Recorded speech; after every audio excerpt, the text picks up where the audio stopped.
there have been times where I've been completely transparent, and there's other times where I've been zero dark 30, and you ain't heard from your boy in a while. And part of it is like I'm trying to work through some stuff, or I'm embarrassed about what I'm going through, or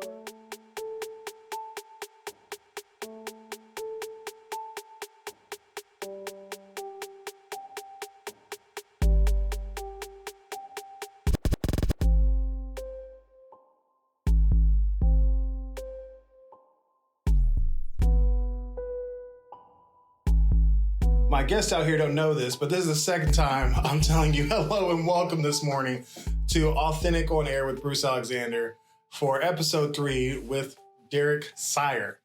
A good thing we're re-recording because I was saying your last name wrong. So he knows this now, but before he didn't know this, I have parasitically taken him on as a mentor, just slowly sneaking in there, starting to take that information off him as much as possible, trying to just really sop up all the wisdom he has to share.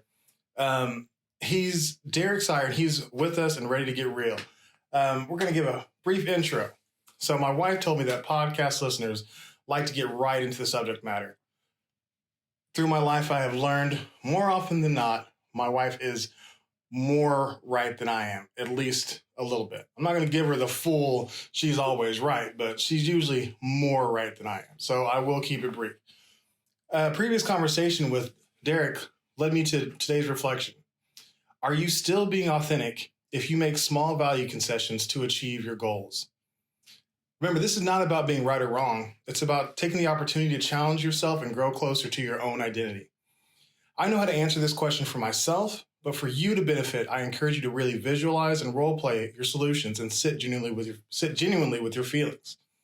And if you come up with any interesting, surprising, or revelational insights, I would love to hear them. So you can hit me up on Instagram, Facebook, Threads, or LinkedIn at Authentic Identity Management.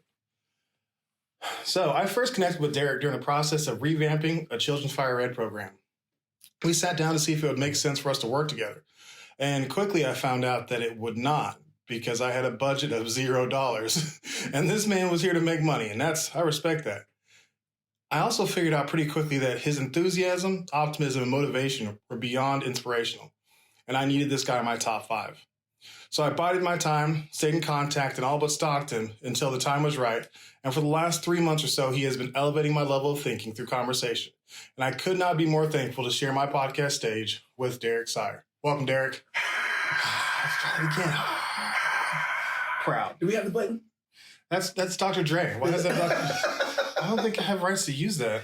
Anyways, be flagged on Facebook. Soon I'm going to get this little soundboard down, and I'll find that applause button. It's going to be nice. Thanks for having me out here today, man. I appreciate it. Yeah, I'm sorry for the last 25 minutes that we recorded that was literally gold, and we had a little bit of a technical issue. But I'm new to this game. I'm gonna get all the bugs out eventually. Well, I just for the listeners and the viewers, if you really want the first 25 minutes of gold, you got to go back and watch the YouTube clip. Okay, yes. Like the first one, I'm sure we'll edit it like first part mistake or something like that. But you're gonna get some really cool stuff. So this is just an encouragement to go subscribe, like, set your notifications for on an alert. At the YouTube channel. It's going to be good. You get the double of Derrick today. Yeah, so that'll be our bonus content for episode 3. I like that. We're going to have a bonus episode add-on because we did a pre-episode and we recorded that at least on video, and there should be some audio. We'll see how good that is. I can fix it. I can fix it. Don't worry about it. I'm not going to do it. All right, so for our listeners, tell us a little bit about yourself, what you do, and really what you're trying to do for the community. Yeah, so I think if I had to kind of narrow down what I do and who I am, I've really tried to narrow down how I describe this to people, and without saying, I'm a professional development person, mentor. I really have tried several different ways. My most recent way of trying to describe who I am and what I do is I like to reach to one side of the city, and I reach to the other side of the city, and I like Spider-Man. I pull them to the middle, right? Because I believe that there are parts of the city that would never meet without a Derrick, right? They would never cross paths. They would never connect without a Derrick. And so I take my connection, my visibility, my influence, and I just reach across Oklahoma City, the edges of Oklahoma City, and I bring people and organizations together. I think just because Oklahoma City and its landmass, it's just so easy for people to be siloed or separated. Yeah. And the northwest side of Oklahoma City has no reason to go anywhere else. And south side of Oklahoma City has no reason outside of entertainment to come north. Everybody has its own kind of this, their own sub-community within the larger community. And I think it's very easy to become complacent when you live, work, and play on the side of the city. There's no incentive to go anywhere else. Absolutely. And so I just kind of stand in the middle. Even though I'm an east side guy, like I get out and I move around and I connect with folks. And I just want to make sure that I'm using my weight and my leverage to pull sides of the city together and connect in ways that they probably would not have connected. And those three ways, I think, are community, connection, and mentoring. Community, connection, and mentoring. If I had to pick one of three or all three of the things that I do, it would go in one or all three of those buckets. Okay, and this is where I'll diverge from our first version of this conversation. And instead of saying, why do you want to be Spider-Man? I want to say, why does it need a Derrick Sier specifically to act in that role? Like what is special about you that allows you to act as that pivot person between the communities? Yeah. Have you ever heard of the Five Heartbeats? Yeah. It's one of my favorite movies. Yeah. And Robert Downey Jr.? Huh? Robert Downey Jr.? Robert Downey. No. It was what's his name? Short haircut. I can't think of it. He was Duck. He played the that guy. Yeah, I know I've seen it. I'm thinking of a different one, but I know I've seen the Five Heartbeats, and I remember enjoying it. Yeah, it's almost like a Temptation spinoff, right? It's like, anyhow, there's this part where they're on tour, and they're waiting for the album cover to come out. Mm-hmm. And so the Five Heartbeats and their manager, they're all standing around. They're like, he's like, tell Big Red, we need more better cars, and we don't need to be sleeping in these hotel rooms, and we need to get paid up front. He's like, okay. And it was like, all right, now what about the album cover?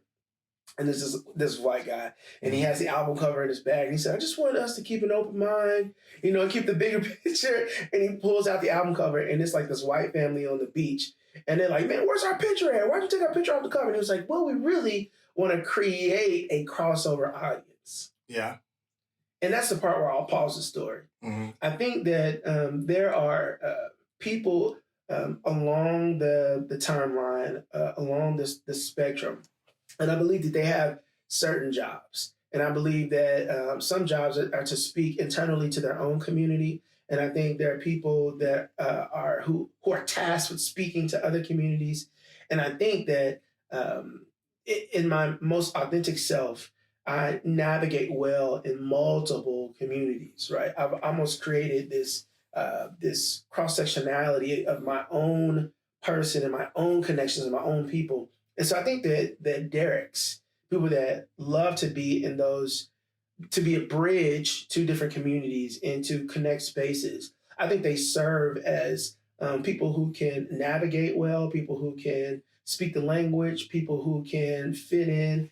And I say all those terms really, really loosely, tongue-in-cheek, because I know it may be a trigger for some people, right? Because mm-hmm. It's like, oh, Derrick, he over there playing the game, or Derrick, right. Over there tap dancing. This is what I was going to follow up with. Yeah. I know this world, and I think it's very unfortunate that we live in a world that makes you choose. Absolutely, choose a side, mm-hmm. pick a side. Which side you gonna be on? Mm-hmm. And it's like, man, I want my side to be diverse and eclectic, and I want it to have a bunch of different people who have a bunch of. We talked earlier about the importance of differences, mm-hmm. And so I long story made short, I think that communities need Derricks. Okay. I think there are people who face inward, and there are people that are also in that group that face outward. And the people who face outward, I think people think they have to defend outwardly, mm-hmm. But there are also people who are curious about what's happening over there. And I want to know what's happening over there so that I can bring all the good things about all these other places back to my community. Mm-hmm. I want to know about business. I want to know about education. I want to know about faith. I want to know about mentorship. I want to know about property and real estate. I want to know about investing. And if that doesn't exist where I am, then that means I have to go get it, right? Otherwise, I stay in a place of lack, but filled with pride.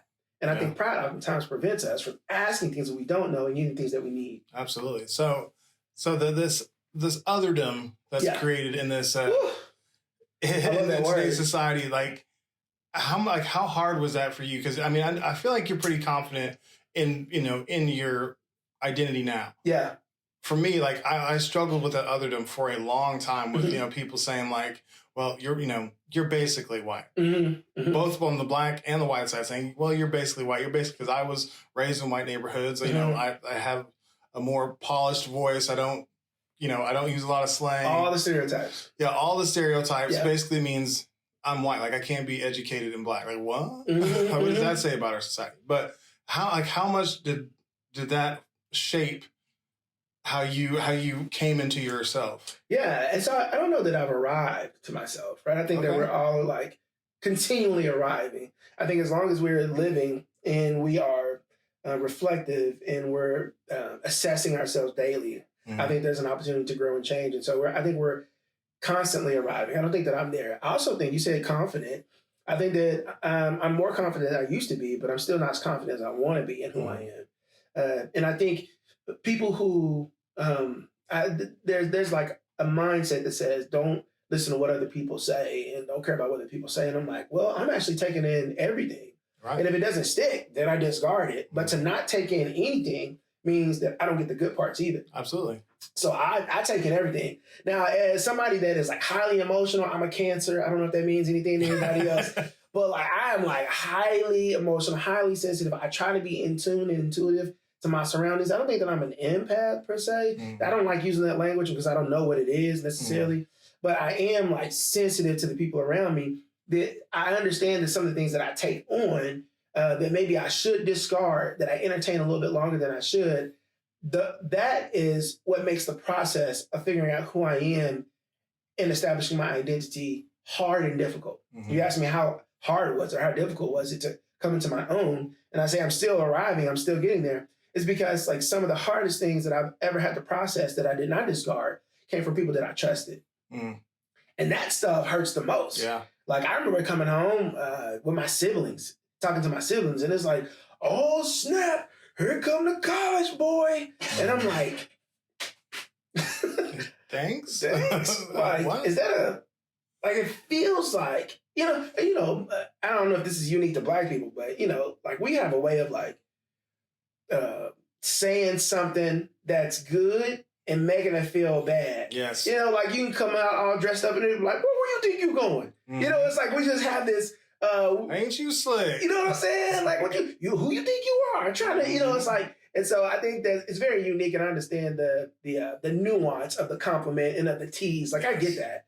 But I think even growing up hearing that, it kind of made it stand out in my mind as one, other and different. And then two, like, is that me distancing myself from a group of people that I aspire to be a part of because I don't do what's happening in the group? Right? And it's like, I went to this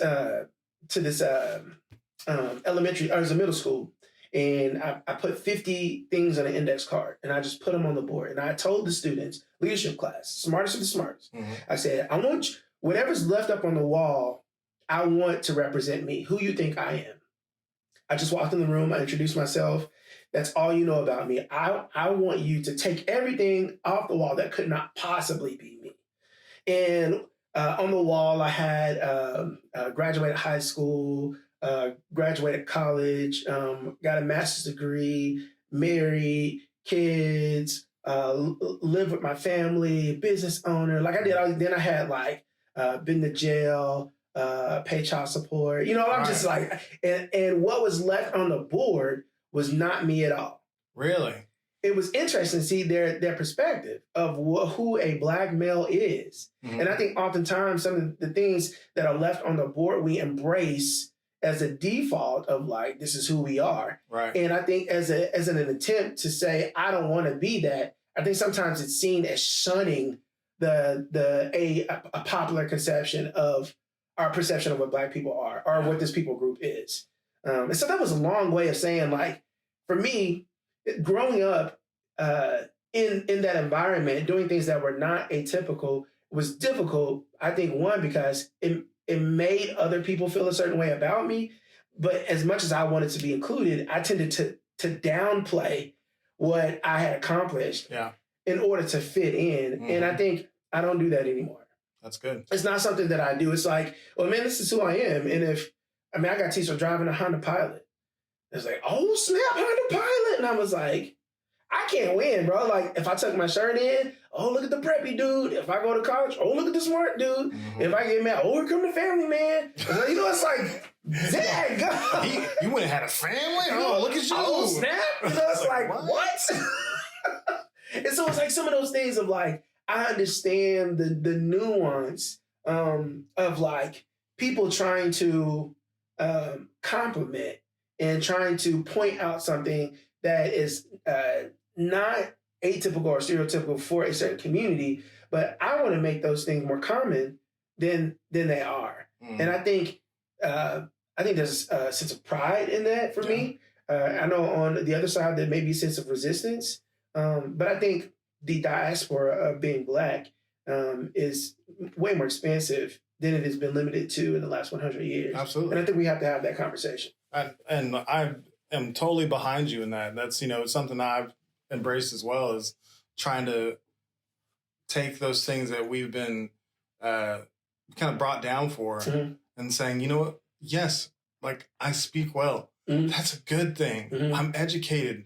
That's great. You can be educated too, and that's okay. Mm-hmm. That's actually something that you should strive towards. Yeah. Don't let them tell you that it's a bad thing for Black people to be smart. Mm. That's what you're embracing whenever you make fun of somebody for sounding polished. Mm-hmm. You're saying you're embracing dumb as our default. Mm.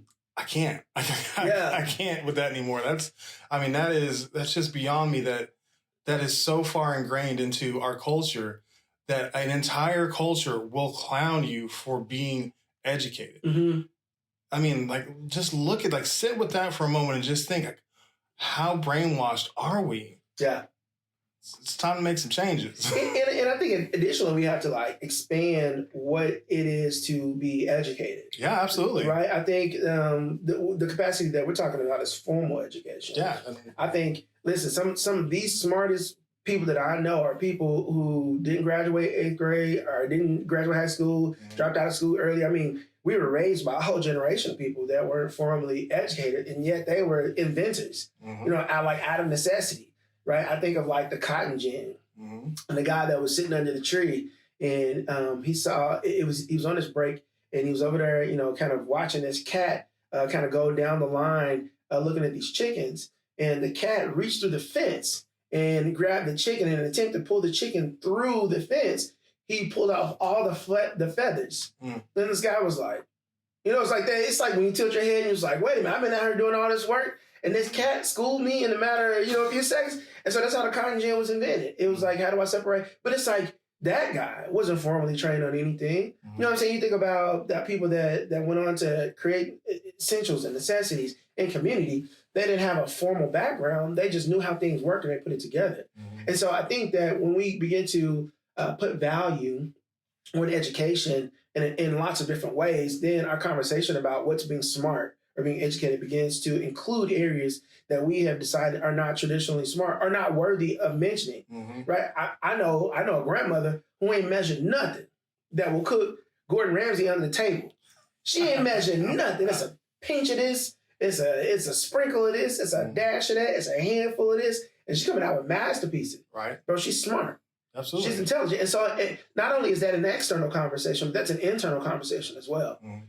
And when I say internal, I mean the Black community, right? We have to start, how do we say? We have to start including things as a part of the conversation. And to expand on that, whenever I say, you'll get clowned for being smart, being educated formally is definitely one of those things. But it's really anytime you become able to passionately talk about anything I would say in any kind of polished manner, all of a sudden you become an other. You are no longer cool. It depends on what the topic is, though. Man, I mean, it's even if if you're talking about rap music, if you've gotten to where you get down to the roots of it, you know where it comes from. You start breaking it down. It's like, well, actually, funk music was man, whatever, get out of here with that. It's like, no, people don't want to hear. They don't want to be educated. Because now it's no longer a fun conversation. It really has become pervasive in our society that if somebody's teaching you, they're dumbassing you. And that's, and that's whether they're teaching you about how to cook, or they're teaching you about rap music, or they're teaching you about how actually this fashion design came from designer so-and-so and so-and. It's like, what? I don't care. Like, just give me my drip. Like, that's as long as they get the end result, it's so like instant gratification that, there's not, anytime you want to get back into the depths of it and you really start to have a deep conversation, it becomes unsafe. Do I want to push back on that, Bruce? I think that there's a way that people have conversations. What am I trying to say? If I have a trigger response to people who use big words when they talk to me, and they're trying to explain something to me that is fun and I think is very simple, then I think I could take it as you talking down or being derogatory, right? And it's like, why using all the big? What was it? It was a movie with Kevin Hart. And he said, "I don't know what that means, but I'm gonna take it offensively, right?" He says it a lot. Yeah, I don't know what that means. I don't know what that word means, but I'm gonna take it as disrespect, right? And I think oftentimes when people take a posture of an offensive, oppressive nature, then I think the barrier goes up of like, first of all, I don't like the way you're talking to me. I'm not stupid. I'm not dumb. Why are you using all the big words? Why are you trying to make something that's simple into something that's complicated? Like, we're trying to, I think there's the element of that. But doesn't that signify the problem? That trigger response to big words saying like, don't use that with me. Yeah. Instead of it being, hey, I'm not exactly sure what that means. Would you mind explaining that part to me? Yeah. So that's why I think that it's layered though. It's layered as in like, if you can't approach me the way that I'm understanding it, there's the thought that I believe is one side is saying, well, why don't you increase your awareness or your vocabulary or your understanding? And the other person is saying, well, I'm taking offense at how you coming at me because you're trying to make yourself seem smarter than I am. And I know you're not smarter than I am. And I know I'm not dumb. And I think that both sides have to give a little bit, right? They're one side, they're not talking down to you. Right, but just because you've had somebody who uses the same approach talk down to you before doesn't mean that everybody that takes a similar approach has the same intent. That's one. The other side is like, well, now we have to create some nuance in the way that we explain things. Albert Einstein said, if you can't explain it to a kid, you don't understand it. Now, but when you're talking to a kid, you're talking to a kid. But I think you have to assess your audience in order to. I agree with that for sure. Yes. Like, I definitely agree. Having been a public speaker for, really for a long time, but as an actual public educator for 2 years or so with the fire department, that was a big part of what I did, was trying to engage audiences by reading the room and talking on a level that, but whenever you're speaking to an adult, having a one-on-one conversation, and this adult is an adult, and you speak not really using not trying to extrapolate the largest verbs that you can, whatever. Just like really, to me, it's, speaking at probably like a 12th grade level, like, I feel like that's fair. I don't think so. You don't think it's a fair point of entry? No, like when we can't assume that people professionally, emotionally, spiritually are at a level where they should be. Now, and whenever I say, like, I don't mean that you have to be there, but I'm just going to enter the conversation at that level, and then you say, I'm not there. And I'm like, oh shit, my bad. But I don't think people are going to say that though. And that to me is the problem, is that if you said to me, you started talking about like mechanical stuff, I'm terrible at that. I would say, slow down. I need you to talk to me like I'm a 5-year-old. Whenever it comes to that, like, I need you to slow down because I'm not good at that stuff. Would you say that that's a mature perspective? Sure. That's an aware? You're self-aware? Yes, I'm pretty self-aware. Would you say that you're humble enough to say that you don't know? Oh, no, it's not even about being humble. It's about wanting to, I want to learn. So there's some humility in learning though. Yeah, and so like, I love to say, wait, what? Tell me more about that. I think that's rare. I think that in when we're trying to connect with folks, I think that we should assume the lowest. This is just me, and then work our way up, right? I think if we start at a certain place, then it's like now we got to dumb it down, or not. And I know we would never say that, but now we have to readjust, right, our language, our perspective. I think that how can we communicate with people to maintain intact their dignity, their honor, and I think that comes with some curiosity. That comes with like some some assessment. It comes with being able to like read what's happening right now. Because like to me, and again, I risk coming in too low and then being insulting. I understand that as well. But it's like when I rather... So you want to gamble. So you want to take risk out in these streets. I'm saying to me, like when I'm trying to get the info, as much as I go into environments and it's like, oh snap, college boy, I'm now surrounded myself with people where that is the expectation. Mm. And so now because I know that that's my surrounding, that I can enter into that and with a certain posture, a certain education. I go into places where I'm the least important. I'm still trying to figure out how I got in this room. Right. But I'm also in places where I know that as much as I don't know, I know more than the people in this room. And so they're looking to me for certain information, and I don't want to create barriers. I want to create bridges. Mm. And so for me, when I think of like, okay, initially you're in this room, then I would adjust my language. And then I'm like, everybody understand what I'm saying? Yep. Or I can come in, ask some, yo, y'all feel me? Mm-hmm. Everybody, you feel me? And they're like, yep. And then I start to see that their language changes. Then I go from you feel me to, does everyone understand? Can we move forward? Like I adjust my language. And so my pushback is I think that we can't say that anytime you show any interest on anything from a formalized educational perspective and you want to articulate the way that you understand it. Whoa, I don't know what that means. Right. I think that there are people that can talk to me under the table, and I'm being super stereotypical when I say this, folks. I'm sorry. I don't want to offend anybody. But I'm saying if people came in, people can talk to me under the table about Madden. People can talk to me under the table about fantasy football. People can talk to me under the table about a lot of stuff. And to me, that makes them smart in that area. And if they are hanging around other people who speak that same language, then I believe that group is knowledgeable, especially more than me in that area. And they can have a conversation about it that I can't. They can, in fact, nerd out on it. Right. And so I just think like when we use those terms, I want to leave some room for nuance, right? In that we can't say that anytime we talk like this, that these people respond. That's too big of a blanket statement. Okay. So that's my only pushback is like, I think that people nerd out on certain stuff. People nerd out on coffee. I got a coffee drink right here. People nerd out on coffee. And I feel like I'm a coffee nerd. Mm. But when people start talking about hues and hints and oily residue, I'm like, whoa, I just got a French press. You know, like I thought I was fancy because I had a pour over in a French press at the house. And I grabbed my own. I was like, I thought I was doing big things. Yeah, it's like, what? So yes, I said a lot. I'm sorry. I just wanted to provide that space. No, and I will give you that concession because I am in a place where that is largely modeled by the experiences I've been through.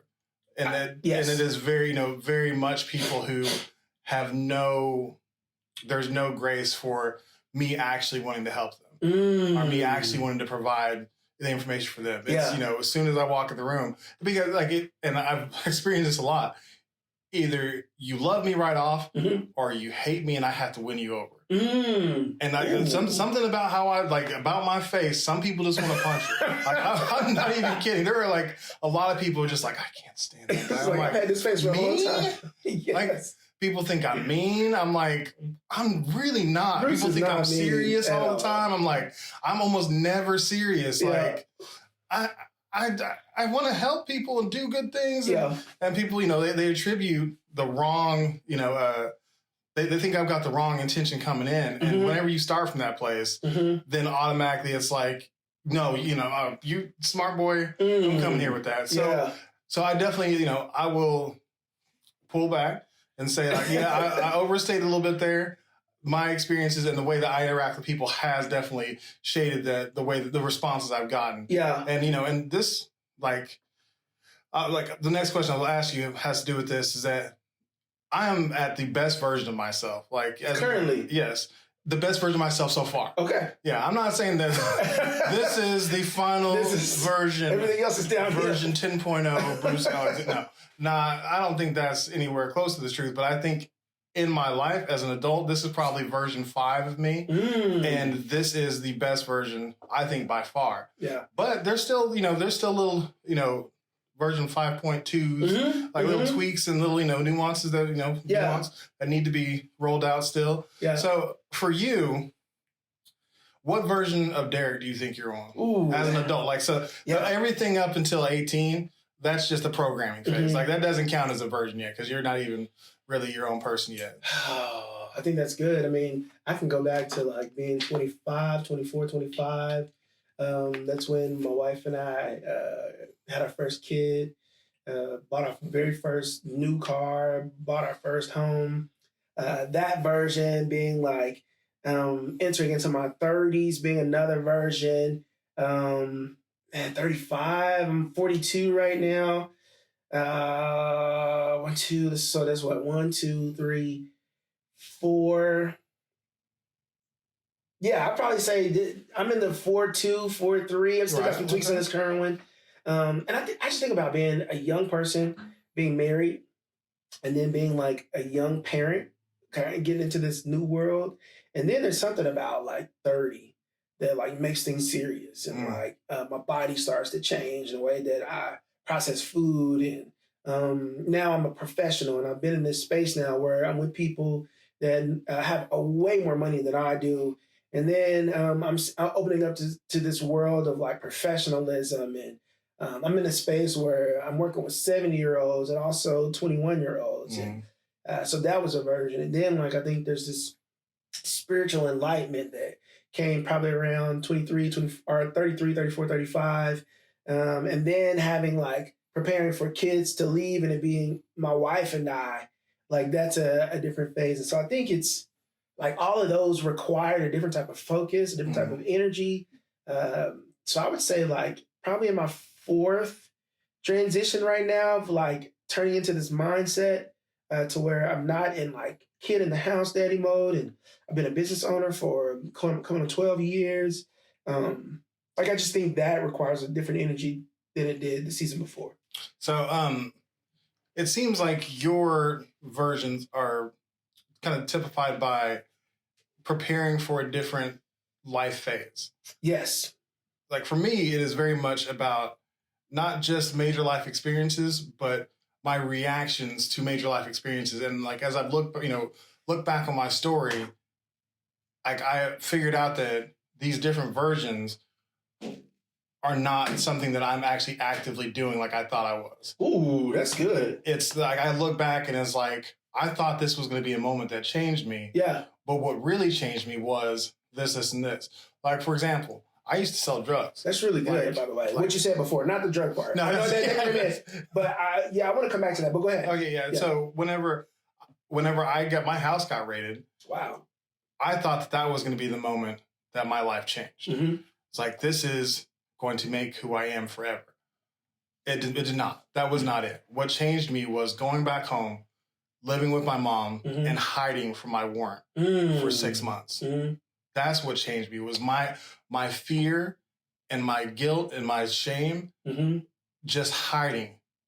It. Wow. From that point, my mom found out about it. It was like, I'm taking you to jail. Yeah. You're turning yourself in, Woo. and then you're going to go to court and you're going to deal with this. Yeah. It was like, yeah, all right. So, but that time, living with my mom as an adult, I mean, I was this, it was post 18, but it was pre 21. So it was, it was still in the development phase. Yeah, it's a weird space. Yeah. But that time led me into the next phase of my life where I felt so sorry for myself for the next, I could say up to 5 to 8 years, because instead of just handling this thing, just really just taking it on like an adult, I hid from it, and that became my default, was hiding. Wow. And at the time, I never would have been like, whew, this is, I'm going to be a person who hides from stuff now. It's just I was so anxious about that.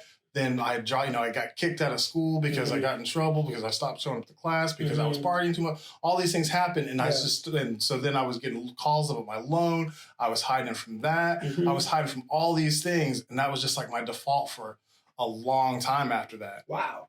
And luckily, my wife, who met me during all that, was able to see through all that and see something good. Ooh. She survived through the absolute worst version of me, version 1.0. It sucked. It was terrible. And she survived through that. Wow. And helped me build version 2.0. Yeah. And that's, and that was not just having a kid. Like I thought, having a kid, this is going to be it. Right. And it wasn't. it was still drinking so much and making bad decisions that I threw up in front of my daughter once. Yeah, bro. And it was like, that was the moment. In retrospect, it was like, you have got to get your life together. People depend on you now. Yeah. Whew. Yeah. My dude. And what I wanted to go back to, what you've already talked about, is like, how do we increase our self-awareness and our desire enough to be active participants in our change? You know, you talked about like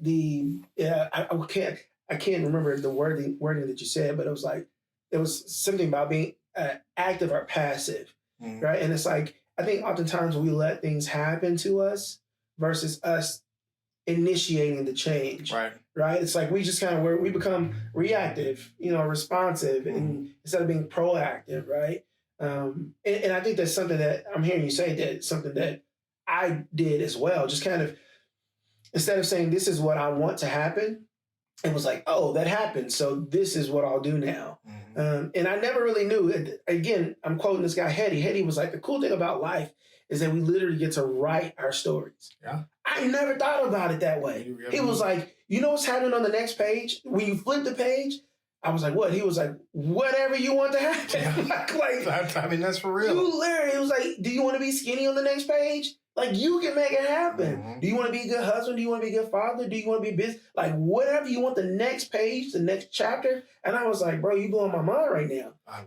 Because if it's not what happens on the next page, if I let other people write it, I can't control it. And there's some things that you can't control. But for the most part, as I'm writing my story, right, I get to have a say-so in what happens on the next page. And that's what happens when we become active instead of passive participants in our current future, our own story.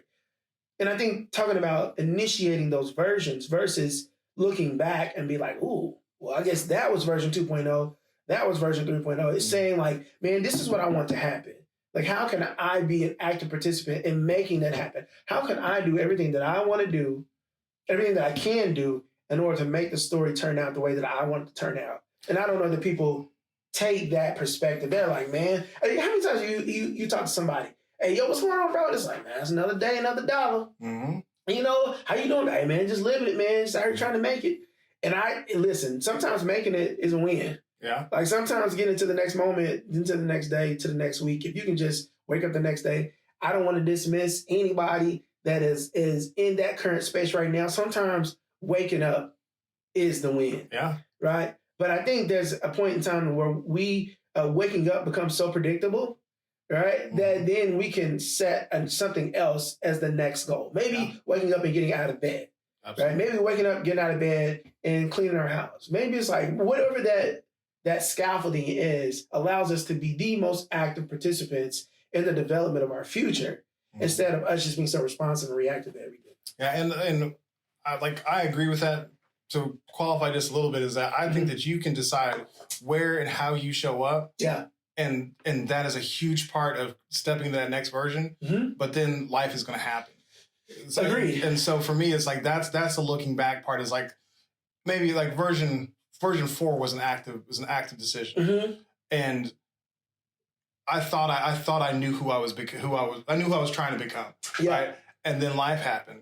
And it was a pivot, but what came out of it was different than I thought it was going to be. Agreed. So that's the retrospective part for me. Yeah, and I think when we talk about life happening, it's not like I can be like, and then I'm gonna go and then I'm gonna get the job, and then I'm gonna drive my car and I'm not gonna have a flat. I'm not saying that. I'm saying that oftentimes like, and not that it needs further qualification. I mean, you said yours, I said mine. And I think this is qualified. That's what podcast. Well, I'm just saying, I just think that people, it's like I had a kid who bought a car, and I've been talking to this kid about buying a car, and I'm like, man. In fact, I gave him one of my cars until he could afford a car, and then he messed my car up, and I was like, okay, well, I want you to learn with my car. What is something that you could do? What is something that you could have done with my car so that you don't mess up your car? Like, what's something? Right. And because I'm like, I listed 5 things that you did wrong with my car. And you were like, oh, the oil light come on, so now I got to get an oil change. Oh, the tire pressure light came on, so now I got to go check my tires. Well, the proactive part, the active part is knowing when you need an oil change, knowing get your tires rotated, like that part. Not saying that life won't happen, but I think there are things that we can do to either prepare or prevent from those things happening. It's just some stuff we just can't plan for. Yeah. I think there's some stuff we can. And if you're planning for those things, then it's going to stop you from being completely diverted from the path you were trying to set off on. Yeah. So yeah, preparation is a huge part of beginning a new journey or starting a new version of yourself. And life will happen. I'm sorry. I don't want to, as I'm talking, it sounds like I'm minimizing the part that we can't control. That's a huge... I don't think you are, but... Well, I just want to clarify. Like, I think that life will just happen. There's even if we played it down to the T, the way life has it is something will happen. I know every time I go like get my car checked out, it was like I've done everything that I thought I could do, but wait, what happened? They're like, oh yeah, this thing cracked, and I'm like, how could I predict that? And they're like, well, you just can't. Sometimes it's just, and I'm like, sometimes when you drive a car 275 miles, 275,000 miles, it just happens that way. They're like, you just can't predict it. So life happens. I just do want to say that. So in this version creating of yourself, can you think of a person who was formative in creating any specific version of yourself? Yeah. I can think of like Janice Bayouth. Before I go her, I got to go Miss Thomas. Miss Thomas in middle school. She was someone that just kind of like encouraged me to raise my hand. Middle school, just Derrick, I know you have something to say. I'm trying to like not to be the guy that's always, because I was engaged. I was like, yo, this is legit. Like I love this stuff. But I think that you get that vibe of like, here Derrick go again, especially in middle school, right? Oh yeah. And then in high school, Janet Thomas was a choir teacher. She would kind of push me to the front, consistently pushing me to the front. Derrick, do you want to sing solo? Derrick, you want to be in a quartet? Derrick, you want to be a section leader? Derrick, do you want to? And I wouldn't have raised my hand for any of those things. And so she just kind of like put me in leadership positions. I could say early on, my wife, we got married when we were 20. And you talk about somebody that kind of saw through the crap and pushed and pulled you along, the development. She's been there, I would say, as I stepped into manhood. And she's had to tolerate and show compassion and grace through all the different versions of Derrick as an adult. And I value her and appreciate her input and her feedback and her patience. My kids, that have been very informative because as I was learning how to be a father, I used to tell my daughter, I was like, hey, I've never had a 10-year-old before, so you have to work with me. Like, let's do this. Let me write that down. It's like, hey, I've never had an 11-year-old. Like, I tell every birthday, I sit her down, I'm like, hey, I've never had an 18-year-old before. You're going to have to help me with this one. And so my kids have kind of helped me grow up in a way, like they're looking at who I used to be, like through the lens of an 18-year-old, right? And they're like, Dad, I wish you would do this. And I'm like, I wouldn't have thought of that. Like, that's really cool. I appreciate it. Dad, when you say this or when you do this, it makes me feel like this. And I'm like, so kids help me there. Let's pause right there real quick. So you have 3 children? I have 2. You have 2 children. Yeah. So on each of their birthdays, you sit down and have this conversation every year. Yeah. Well, with my oldest, with my youngest, it's a little different because because he's 17 months behind my daughter. And so I can't say to him, I've never had a 17-year-old before. You've never had a 17-year-old boy? That's the conversation. Okay. So it's like, I've had a 17-year-old before, but I've never had a 17-year-old boy. And you do this every year? So I've done it for maybe the last 6 or 7 years. Like when they came into like the teenage years, I think I worked with kids. And so I've worked with kids enough for this to be familiar, right? I worked with these kids enough for my kids to be familiar. And so I'm starting to see some things at home that I see out in the community. And so I can kind of have a reference point. Right. It wasn't until the last maybe 6 or 7 years that I've worked with older kids. And so now as I'm starting to work with older kids, my kids are also older. So it's all new. Right. And so I'm telling them, hey, I've never had a 13-year-old before. So you're going to have to help me with this. So every year since then, sitting them down saying, there's some stuff you're going to go through that I've never had to parent through. And so let's partner together to navigate this space together because I don't have the information. I got or I don't have the knowledge, like the firsthand personal knowledge. Right. I can read a book, and this is what 13-year-olds generally go through, but it's not you. Absolutely. And so, can you help me? Can we partner together over this next year to navigate whatever 13 looks like for you? Because if you remain eager to learn and I want to learn you, then I think we're going to navigate this well together. And so you said, your daughter would say, Dad, I wish you would, whatever. How much weight do you put on that? Yeah.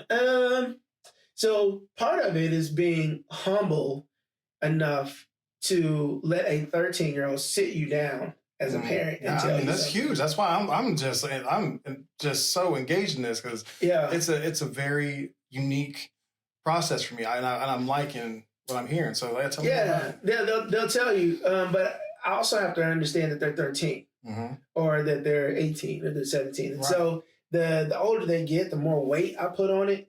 But early on, it was, I remember my daughter, she had to be 2 or 3 years old. She's putting together full sentences, and there used to be this point where she would come lay her back on my knees and her feet on my chest. And so it's almost like she could do a sit-up and give me a kiss. I'm just trying to paint the picture for you all.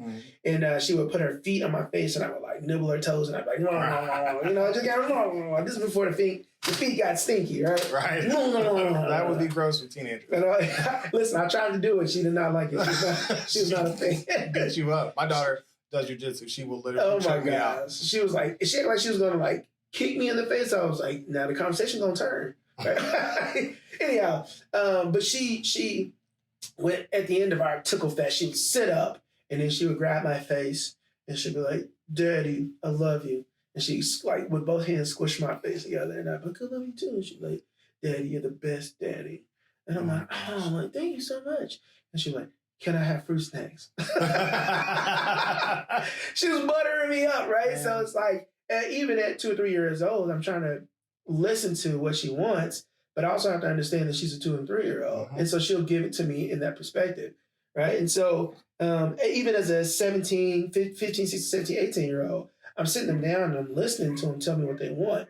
And I put weight on it, but I also have to understand that they're 15, 16, 17, 18 year olds. And so I have to look at it through their lens. My daughter, Daddy, I may need more money on my card. Right. What I hear is, so now we got to talk about money management, right? Because now the next question is, why do you need more money on your card? Oh, I spent the money that you gave me. What did you spend it on? So now we're having a conversation. Yeah. So now it's, instead of me saying, you're right, babe, you need more money, and I put my money in the card, now I got to have a conversation because Daddy ain't going to always be here to put money on your card. Right? I probably will. I just want to be honest. In case you're listening, Daddy will be there. 30 years old, she's going to like, Daddy. I'm going to be like, come on. I want to be that daddy. Anyway. But I think that there's a part of it that puts the appropriate amount of weight for the situation and the age. I want to open the door, and the weighty part that they feel is I have access to my dad. That's the most important weight that we can put on the conversation. Yeah.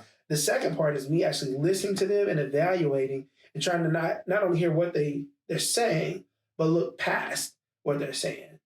And I think that's the process that has developed over the years. Man, and what I love about that is, if we're in a world, like I'm trying to help people be more authentically themselves. Yeah. That's what I want to put out in the world. And a lot of people don't tie their kids into that. They don't tie, how do my kids see me, into, am I being myself?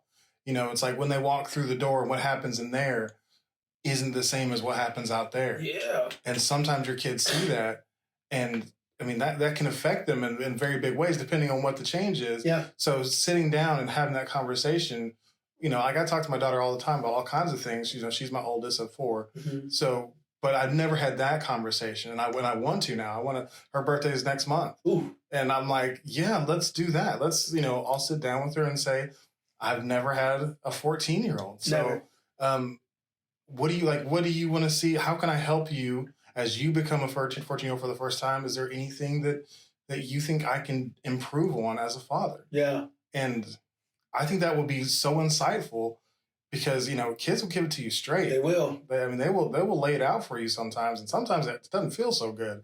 But if I feel like if you really just get ahead of it like that, and give them the opportunity to share their feelings, is, for one, they're going to have more grace, because generally when anybody feels hurt, they have more grace for things when it gets stressful. Yeah. But then also like you're really going to have an opportunity to like implement that and really try to help them along, because the teenage years are hard. Absolutely. And so why would I not do that to try to make it easier? Like, that's excellent. Like, thank you for sharing that. No problem. And I think some of that is like, if that's like it goes like the lines of communication of like us talking to our kids all the time, playing with them. Mm-hmm. We're the center of their universe.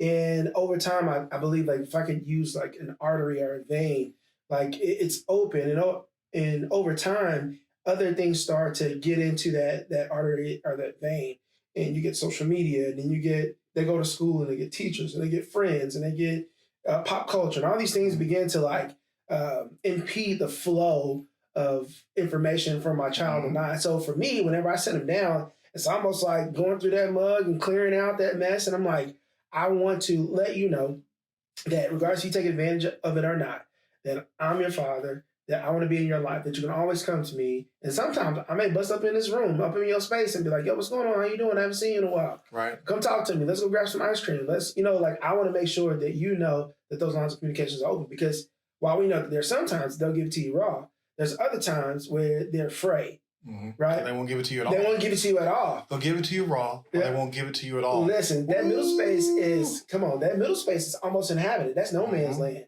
Like you have this point in time, or maybe depending on the topic of the subject, they'll be completely open or completely closed. Right. And the closed part, and I do it with myself and my friends as well. There have been times where I've been completely transparent, and there's other times where I've been 0 dark 30, and you ain't heard from your boy in a while. And part of it is like I'm trying to work through some stuff, or I'm embarrassed about what I'm going through, or maybe I don't feel like the people around me have the capacity to support me in this area or this space.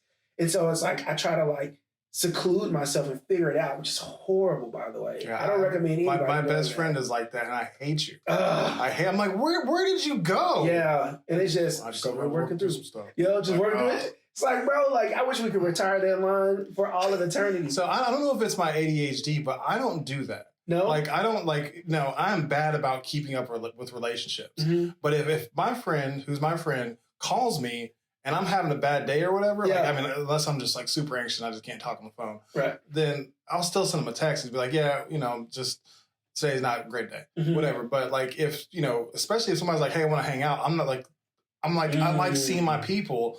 That makes me feel better, and I can't not talk about the thing. Mm-hmm. Like it's gonna come up. It's like, man, you seem a little different. It's like, well, here's what's happening. Right I'm glad you said something. It's like, as I was going through my transition with the fire department. Yeah, we didn't talk about it because we just hadn't had people over yet. As soon as people came over, they're like, hey, how's things going? I was like, well, everybody come around the table. Let's talk about what's going on with Bruce. And he was like, because I don't like that feeling of knowing that there's this big piece of information that's not being addressed. It makes me feel like, it makes my skin crawl. Yeah. It makes me feel like I'm in somebody else's body. Mm-hmm. And like, so that to me is what I want to share with people is like, if you are able to get that piece of information and give it some air, like let that scar heal, then that the divide is so much smaller. Mm-hmm. Like people are able to get closer to you, like, and you feel better.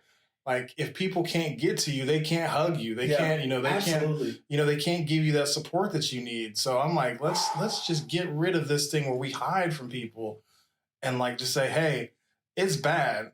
If you want to come hang out, sure. But it's bad right now. So like you're welcome to be in my space if that's what you want to deal with. Mm-hmm. Versus being like, I'm just not going to answer your phone calls for 2 months. Yeah.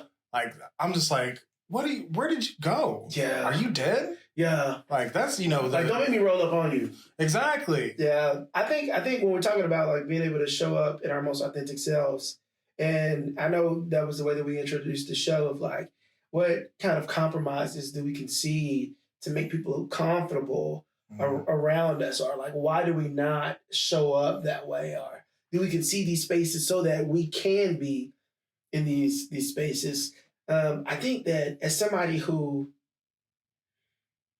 like, I really try not to, I say this, and I have a couple of friends who get absolutely annoyed. I say, man, I'm a lot sometimes. Like, I'm heavy sometimes. They're like, why do you say that? Right. Right? Like, if we opted into being your friends, like, and you don't and you don't share with us, it's almost like trickery. It's almost like you're catfishing. You're manipulating my decision, right? It's like you're presenting this person, and then we show up, and it's not even a real person that we're getting. Like you got some stuff that you're dealing with, and you won't let us friend you, which is strange because like if someone else did that to me, I would feel offended. Oh, absolutely. I'm like, bro, you've been handling this by yourself the whole time, and you didn't say nothing. Like I'm doing what I would be upset for other people doing. I feel like it's a super common thing for people to forget that friending is a two-way street. Ugh. It's like, I friend you, you don't friend me. Like that's whenever you need friending, I friend you. Yeah. Don't friend me. I'm having a tough time. Don't friend me. Man. Right? And it's like, that doesn't sound very fair. It doesn't. Like, I want to friend you. That's why I became your friend. Yeah. To friend you and to have you friend me. And so like, that's a whole different thing, but that's whenever you're not being authentic, you're trying to hide something. Yeah. You don't want them to see that part of you. Mm-hmm. And as a friend, if they really are a friend, they want to be there. Yeah. They want to be, they through thick and thin, like whatever. They want to be your friend. Yeah. And if they don't, then I personally would rather find out sooner rather than later. Whenever it comes to the time where it's like, I can't handle this by myself. Yeah. I need you. And they're like, oh, I didn't sign up to actually friend you. I wanted you to friend me.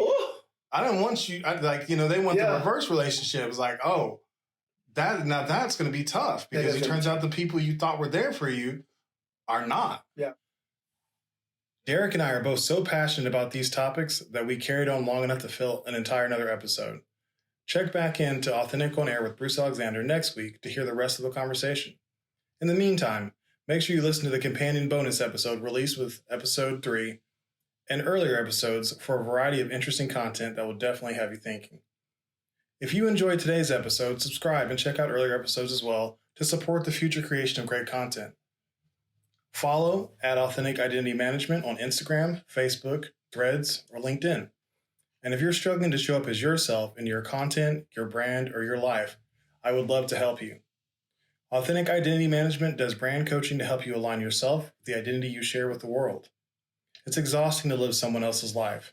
Live authentically and access the potential that belongs only to you. Contact me on social or email me at bruce@AuthenticIdentityManagement.com for a free 30-minute consultation. Until next time, be yourself, love yourself. Goodbye.